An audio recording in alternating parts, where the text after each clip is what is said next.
Assalamualaikum warahmatullahi wabarakatuh. Perkenalkan, nama saya Azhara Salsabila Nurhani, NPM 220010813996.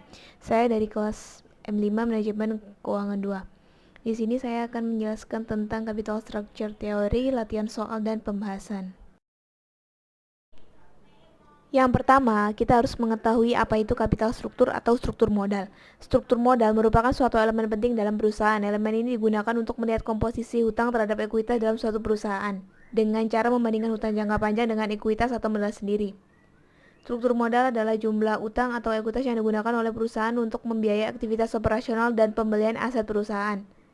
Struktur modal digunakan sebagai alat keputusan manajemen dalam mempertimbangkan dan menentukan pendanaan jangka panjang perusahaan. Keputusan struktur modal akan mempengaruhi kesuksesan atau return perusahaan di masa depan. Yang kedua ada teori struktur modal, Modigliani dan Miller, yang dibagi menjadi 3 teori. Teori pertama ada teori trade-off. Teori ini menentukan struktur yang optimal dengan memasukkan beberapa faktor seperti pajak, biaya keagenan, atau kesulitan keuangan, namun tetap mempertahankan sebuah asumsi symmetric information dan efisien di pasar. Jadi pelaku usaha akan berpikir untuk menghemat pajak dan kesulitan biaya pada keuangan. Yang kedua ada teori pecking order. Teori ini menyatakan bahwa tingkat keuntungan suatu perusahaan yang lebih tinggi akan memiliki tingkat utang yang lebih kecil. Yang ketiga ada teori signaling. Menurut teori signaling, pengembangan modal dengan penggunaan utang pada struktur itu merupakan sinyal yang disampaikan dari manajer ke pasar. Manajer memastikan prospek perusahaan baik dengan saham yang meningkat dan mengkomunikasikan kepada investor.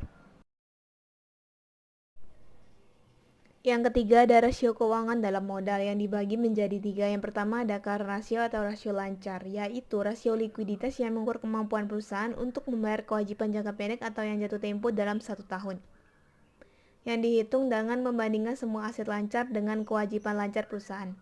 Rumus current ratio adalah aktiva lancar dibagi hutang lancar sama dengan current asset dibagi current liabilities. Yang kedua ada return on asset atau ROA, yaitu rasio yang dipakai untuk mengukur kemampuan perusahaan untuk menghasilkan laba karena pada rasio tersebut mewakili atas seluruh aktivitas pada perusahaan. Rumus ROA adalah total profit dibagi total aset. Yang ketiga ada return on equity atau ROE, yaitu rasio profitabilitas yang mengukur suatu kemampuan pada sebuah perusahaan untuk menghasilkan laba dari investasi pemegang saham dari perusahaan tersebut. Rumus ROE adalah earning after tax atau IAT dibagi modal atau ekuitas.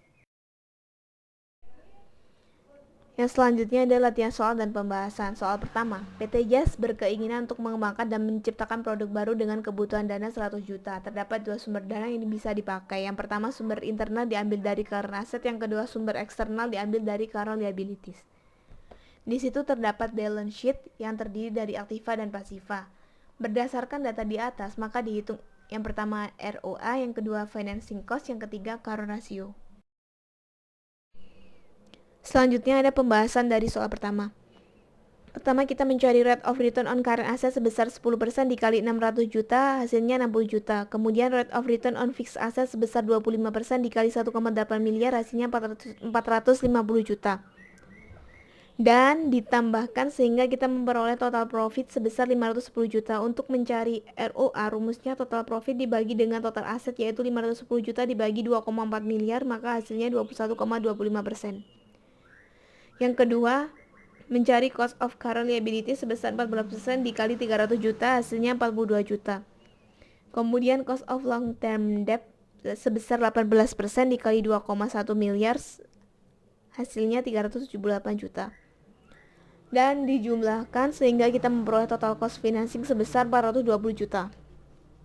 Yang ketiga, menghitung current ratio. Rumusnya EAT dibagi dengan ekuitas, yaitu 600 juta dibagi 300 juta, maka hasilnya 2. Diubah menjadi persen sehingga menjadi 200%. Selanjutnya menurunkan current asset atau CA. Pertama, mencari rate of return on current asset sebesar 10% dikali 500 juta. 500 juta diperoleh karena current asset awalnya 600 juta. Jadi untuk menurunkan current asset dikurangi sebesar kebutuhan dana 100 juta, maka hasilnya 50 juta. Kemudian rate of return on fixed asset sebesar 25% dikali 1,8 miliar, hasilnya 450 juta. Dan dijumlahkan sehingga memperoleh total profit sebesar 500 juta. Untuk mencari ROA-nya, 500 juta dibagi 2,3 miliar sama dengan 21,73%.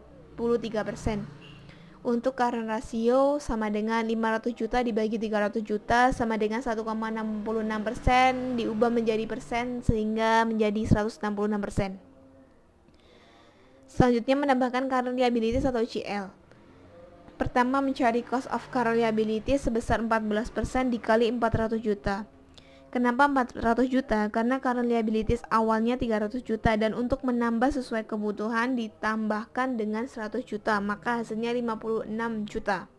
Kemudian cost of long term debt sebesar 18% dikali 2,1 miliar. Hasilnya 378 juta. Dan dijumlahkan untuk memperoleh total cost financing sebesar 434 juta. Untuk mencari ROA, 434 juta dibagi 2,5 miliar sama dengan 17,36%. Untuk mencari current ratio, 600 juta dibagi 400 juta sama dengan 1,5 sama dengan 150%. Selanjutnya, dari perhitungan di atas bisa disimpulkan ke dalam tabel yang berisi 4 kolom. Kolom pertama ada item, kolom kedua semula, kolom ketiga penurunan CA, dan kolom keempat penambahan CL. Item pertama ROA. Semula 21,25%, penurunan CA 21,73%, dan penambahan CL 17,36%. Kedua ada item financing cost. Semula 420 juta, penurunan CA 420 juta, dan penambahan CL 434 juta. Yang ketiga ada item current asset. Semula 200%, penurunan CA 166%, dan penambahan CL 150%. Selanjutnya soal kedua. Pada awal bulan Maret 2021, manajer keuangan PT AGB melakukan kajian untuk melihat return on equity perusahaan. Informasi dari manajer pemasaran menyebutkan bahwa penjualan diestimasikan terjadi kenaikan sebesar 10 miliar. Dengan asumsi perusahaan melakukan ekspansi pembukaan kantor pemasaran ke Kalimantan dan ke negara Malaysia. Adapun beberapa informasi lainnya. Informasi tersebut bisa dilihat dalam soal. Ada 3 kondisi dan situasi ekonomi yang harus dianalisis. Pertama, kondisi ekonomi menurun, stabil, dan berkembang. Selanjutnya untuk jawaban nomor 2 dibuat tabel kondisi ekonomi yang terdiri dari menurun 50%, stabil 45%, dan berkembang 30%. Fixed asset sebesar 5 miliar, current asset rumusnya kenaikan penjualan dikali persen kondisi ekonomi. Misalnya 10 miliar dikali 50% untuk menurun, 10 miliar dikali 45% untuk stabil, dan 10 miliar dikali 30% untuk berkembang. Kemudian untuk mencari total asetnya, tinggal menjumlahkan hasil fixed asset dan current asset. Untuk mencari utang, rumusnya total aset dikali dengan rasio 45% dan hasilnya seperti di tabel ini. Untuk mencari ekuitas, rumusnya total aset dikurangi utang. Untuk mencari EBIT, rumusnya nominal kenaikan dikali dengan EBIT. Nominal kenaikan diperoleh dari kenaikan penjualan perusahaan tersebut sebesar 10 miliar dikali EBIT sebesar 8,5%, sehingga diperoleh 850 juta. Untuk mencari interest cost, rumusnya utang dikali dengan interest cost sehingga hasilnya seperti tabel. Untuk mencari EBT, rumusnya EBIT dikurangi interest cost. Untuk mencari tax, rumusnya EBT dikali dengan 22%. Untuk mencari EAT, rumusnya EBT dikurangi dengan tax. Mungkin cukup sekian presentasi dari saya tentang kapital struktur teori, latihan soal dan pembahasan. Apabila ada kurang lebihnya saya mohon maaf. Saya ucapkan terima kasih dan saya akhiri. Wassalamualaikum warahmatullahi wabarakatuh.